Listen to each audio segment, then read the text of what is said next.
mas eu gostaria de trazer nossa pequena reflexão sobre o tema que nos colocaram para a gente palestrar aqui de forma bem rápida. A força do agro com relação à segurança alimentar. E eu quero começar pela insegurança alimentar, que é a falta do alimento. Mas um país como o nosso, com um agro tão forte, né, como é que ainda tem gente passando necessidade? Mas tem.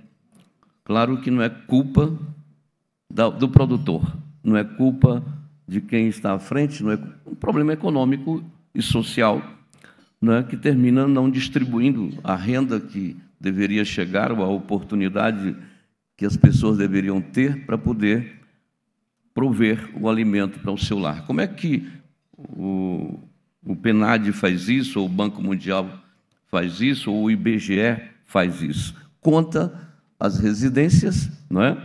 E dentro daquele número, para cada 100 domicílios, identifica quem está passando fome, né? A questão da insegurança alimentar, ela se divide em dois blocos. A insegurança alimentar moderada, quer dizer, come, mas não come tão bem, e a insegurança alimentar grave, né? Eu lamento aqui dizer, por exemplo, um estado maravilhoso como o Pará, meu estado, que chove bem, terra boa, vasta área para produzir. Enfim, todos os cenários são positivos, ainda somos o campeão nacional da insegurança alimentar grave. Não é fácil isso, mas a gente precisa fazer com que os governos tomem algumas posições para que se evite esse tipo de coisa. Região sul do Brasil, para cada 100 domicílios, 4,7% passa necessidade, né? Região sudeste, 6,7% dos domicílios têm necessidade de alimento, tem problema com insegurança alimentar. Aqui no centro-oeste, 7,9%. Né?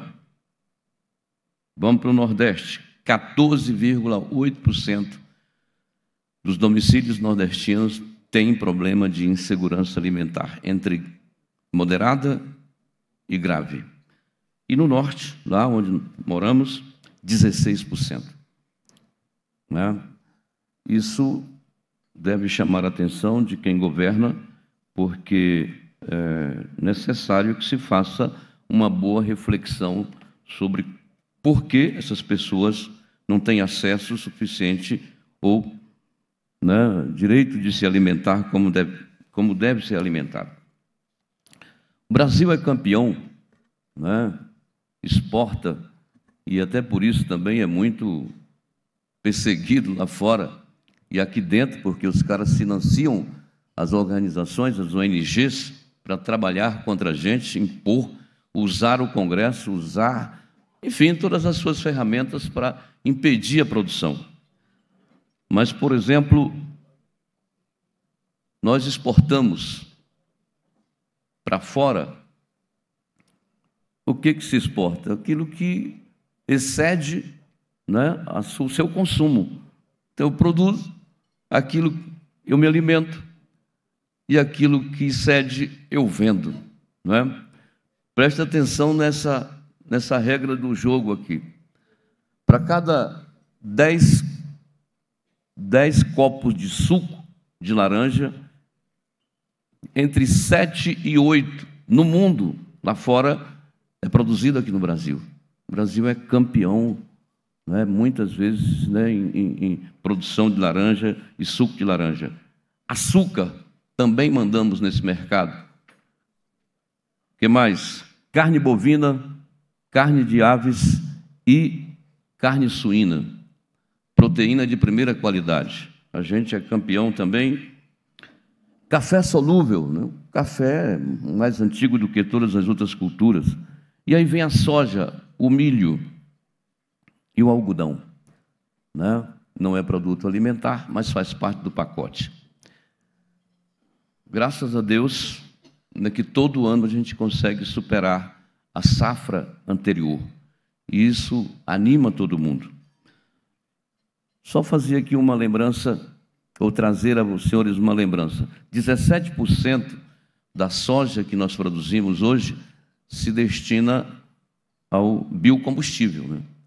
E isso dá uma demonstração muito clara. A soja é 17% e o milho é 15%. A conexão, o vínculo que existe entre a agricultura e a matriz energética renovável. Isso é muito importante para todos nós. Esses grupos nós podemos separar de forma que a parte agrícola, muito para facilitar aqui a vida, a soja, o milho, cana-de-açúcar, café e algodão, né? Nessa parte agrícola, a gente manda no mercado. Na parte da produção pecuária, a carne bovina, do frango e suína. E o melhor de tudo isso é lembrar que toda essa produção é extremamente sustentável. O Brasil tem dados e números comparativos em relação a qualquer um outro país do mundo que nos dá orgulho com relação a isso. Importante aqui observar também e fornecer, talvez, aqueles que estejam um tanto distante do agro, e que o que faz do Brasil para que o Brasil seja o que é. Primeiro, o clima, né? Fazemos uma agricultura tropical aqui, solo fértil, né? Extensa área agricultável. Pensa num país maravilhoso. E depois disso, vem aquilo que já foi falado aqui muito pelos nossos palestrantes, o avanço tecnológico. O avanço tecnológico é dividido em duas partes, na questão da genética, melhorando os nossos rebanhos, e na questão da mecanização das nossas terras. Nosso produtor rural é campeão em busca de tecnologia para fazer um hectare que produzia X, ontem, hoje ele produz 2, 3 vezes mais. Então, a gente tem avançado muito nisso. E é muito importante lembrar aqui também, em que pese as nossas dificuldades, a questão da logística, né?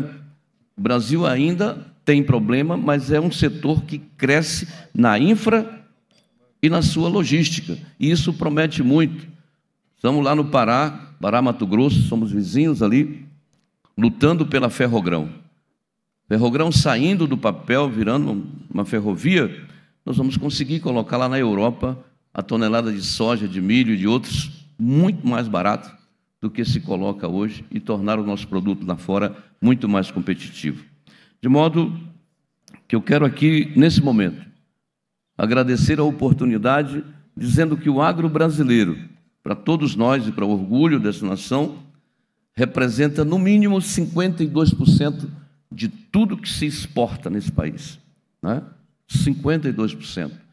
Representa pelo menos 1/3 dos empregos gerados, empregos diretos e empregos indiretos, e quase 30% do produto interno bruto. Portanto, a gente tem orgulho de tudo isso, mas fica para o setor público, fica para o governo, fica para o Congresso Nacional o desafio de poder fazer com que todo esse alimento produzido possa também chegar nesses números que iniciamos com relação à insegurança alimentar em todas as nossas regiões. Claro, do sul até o norte tem uma grande diferença.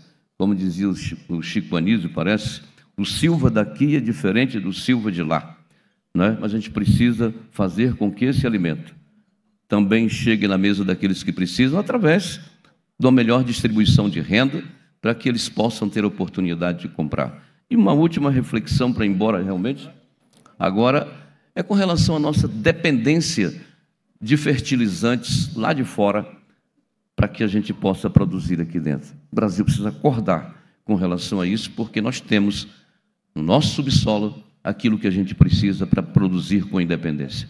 Muito grato.